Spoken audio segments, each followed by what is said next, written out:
The first revolt of slaves in Rome almost succeeded, mostly because the plebeians decided not to get involved. The plebeians had the impression that it was all a propaganda act set up by the patricians to divert their attention from pushing for the adoption of the new law that would check the powers of the consuls. It took the intervention of a foreign dictator to save Rome from the determination of its slaves and the public disbelief of what was going on. I welcome you to my YouTube channel where I explore ancient texts, and ancient texts here I mean texts that have been around for thousands of years. At the moment I'm going through From the Founding of the City by Titus Livius or Livy. This is a collection of books that was written about 2000 years ago. It covers the history of Rome from its founding by Romulus, which happened close to 730 BCE, to the time when Augustus was emperor, which was close to 0 AD. If you've not subscribed, subscribe so that you can catch all the videos I publish. Revolts by slaves in ancient Rome were not common. However, the few that happened over the centuries often left historical marks. The major ones are known as the First, Second, and Third Servile Wars. The Third Servile War in particular is well known today, especially thanks to the 1960 movie Spartacus and the 2010 TV series by the same title. Spartacus was a former gladiator who led slaves into fighting for their freedom in the Third Servile War. While the class wars in ancient Rome primarily happened between the ruling patricians and the public, the plebeians, in essence there were three classes of Romans, with the slaves being the third and at the bottom. Most slaves were captured individuals from neighboring nations that Rome often went to war with. Considering how badly the plebeians, who were legally free citizens, were treated, the slaves must have had a really rough existence in the city, and sometimes it was worth it to risk death in search of freedom. The first ever revolt by slaves in Rome happened during the consulship of Gaius Claudius, the son of Appius Claudius, and Publius Valerius Publicola.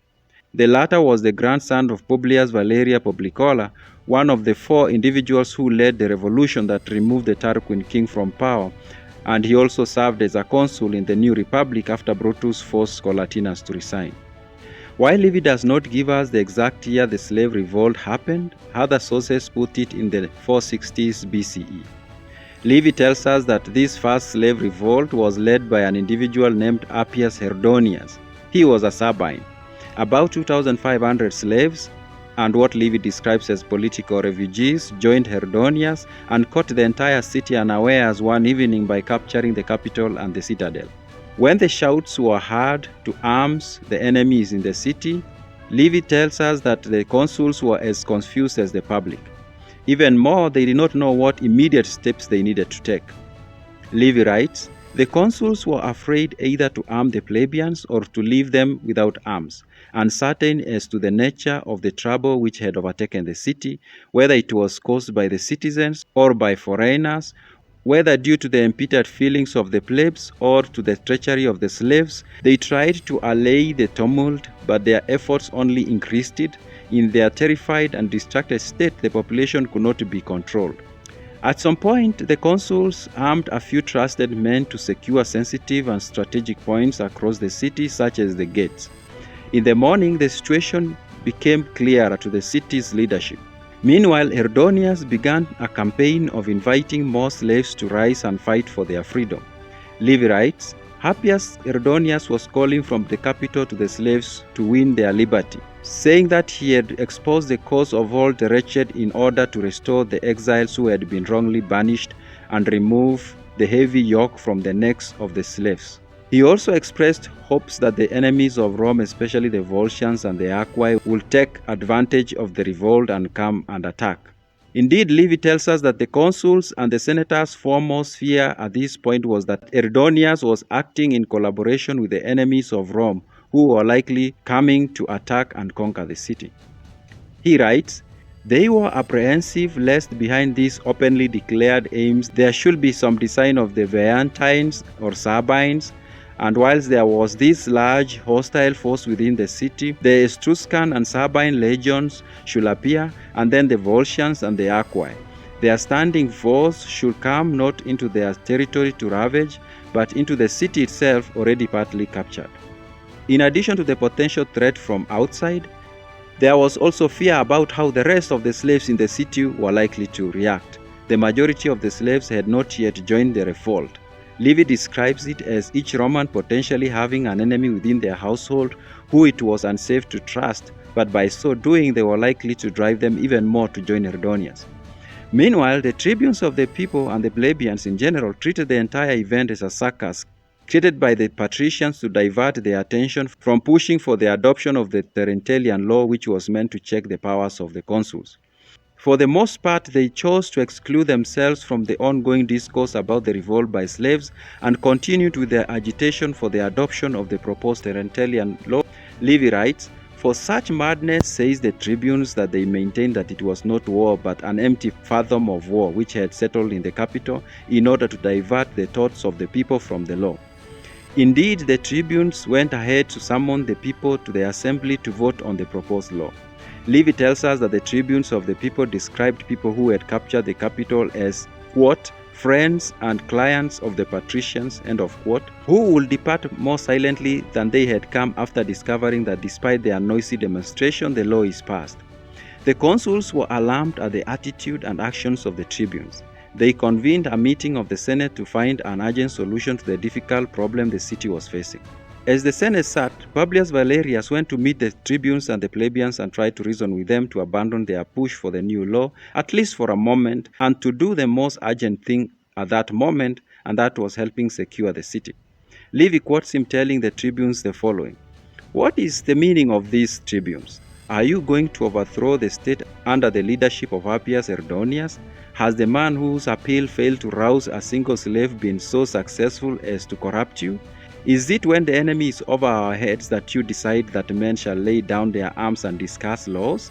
Livy tells us that he also turned his attention to the assembly of the people and told them the following, "If Curites, you feel no concern for the city, no anxiety for yourselves, still show reverence for your gods who have been taken captive by the enemy.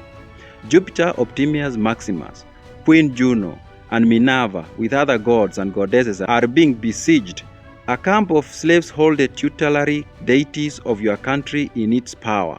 Is this the appearance which you think a state in its senses ought to present? A large hostile force not only within the walls but in the citadel, above the forum, above the Senate house, whilst meantime the assembly is being held in the forum, the senates are in the Senate house, as though peace and quiet prevailed. A senator is addressing the house, while the curiates in the assembly are proceeding to vote. Will it not be more becoming for every man, patrician and plebeian alike, for the consuls and tribunes, for gods and men, to come one and all to the rescue with their arms, to run to the capital and restore liberty and come to that most venerable abode of Jupiter Optimus Maximus?" He finally stated that he was speaking arms to attack Herdonius and expected all Romans to join him. Those who refused to join him will be considered enemies within the city. Despite a passionate plea, he failed to persuade the tribunes and the people. Livy tells us that the day ended without a common ground on how to deal with the crisis. Meanwhile, the slaves spent the second night held up in the capital. Livy tells us that during the night, the senators went around the city meeting and conversing with the plebeians, trying to plead with them to drop their demands and pick up arms to defend the city. The next morning, a huge army was seen on the horizon approaching Rome. There was even more panic in the city. The consuls and the Senate concluded that the Aquae and the Volscians had finally arrived to take Rome, and Herdonius had been working with them. The city had no chance. But as the army came closer, it became clear it was not an enemy army, but an army from the Latin town of Tusculum. Tusculum's relationship with Rome had significantly changed since the Tarquins had taken refuge there and their son-in-law Octavius Mamilius was its dictator. It was now an ally of Rome under the leadership of Lucius Mamilius, likely a grandson of Octavius Mamilius. It turns out a message had reached Tusculum that Rome was under threat because of the treaty between the two nations. Lucius Mamilius hurriedly convened the Senate, and it was agreed to send an army to Rome to help. Publius Valerius invited them to the forum when they arrived at the gates. Meanwhile, he promised the plebeians that once the capital was recovered and the city secured, he would allow them to hold an assembly and pass the Terentian law as they wished. With the plebeians given this promise, the Roman army joined the Tusculum army and, led by Publius Valerius, marched on the capital to face Herdonius. Almost at the beginning of the battle with the revolting slaves at the citadel, Publius Valerius was killed. One Publius Valerius took charge of the army and overpowered the slaves. Many of the slaves, including Herdonius, were killed in the battle. Those who were captured were executed. When it was over, Romans accorded the Tusculans a vote of thanks. They also took steps to cleanse and purify the capital because of the blood that was shed there. The plebeians did mourn Publius Valerius. Livy writes, "It is stated that the plebeians threw coins into the consul's house so that he might have a more splendid funeral." If you enjoyed this video, take a moment to strike the like button. That will help me reach a wider audience. See you in the next video.